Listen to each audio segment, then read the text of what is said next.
जाएं कि भाई हम आपके विद्यार्थियों को मोटिवेट करना चाहते हैं जिससे उन्हें फंडामेंटल राइट टू एम्प्लॉयमेंट मिले और वो इंडस्ट्रीज वगैरह भी डाल पाएंगे जिसके लिए उन्हें धन कहीं से नहीं लेना पड़ेगा।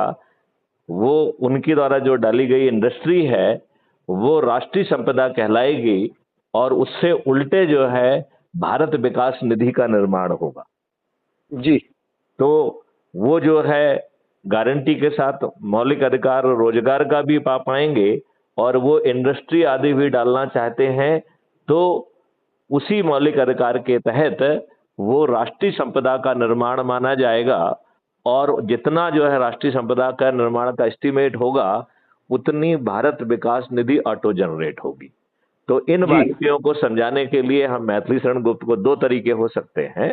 पहला तरीका है कि अच्छे वीडियो छांट के हम कहें कि अभी मैथिली शरण गुप्त की जरूरत नहीं है, अभी हम लोग ही बैठ के जो है ना उस वीडियो को सुनते हैं और आपके जो प्रश्न हैं उन प्रश्नों को जो है ना हम वीडियो रिकॉर्ड करेंगे और मैथिली शरण गुप्त यदि लाइव जुड़ जाएंगे तो उनसे सीधे पूछ लेंगे, नहीं तो वो सब वीडियो मैथिली शरण गुप्त के पास भेजेंगे और उन वीडियो को भी crime free Bharat YouTube channel पे अपलोड किया जाएगा और उनके जवाब बनाकर भी अपलोड किए जाएंगे और भेजे भी जाएंगे। जी सर।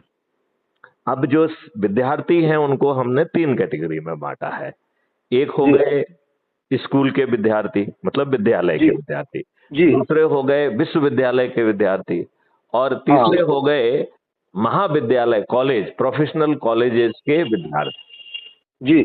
तो इसके लिए चाहे तो हम 3 अलग अलग समितियां बना लें और वो जहां पर भी हैं उस कस्बे के एक चिट्ठी बना के और उन तक पहुंचें और यदि आवश्यकता होती है तो उनके प्राचार्य वगैरह से हमारी बात भी कराएं और जब अनुकूल समय होगा और वो चाहेंगे तो 2 या 3 दिन का प्रोग्राम बनाकर सभी विद्यालयों महाविद्यालयों और जो है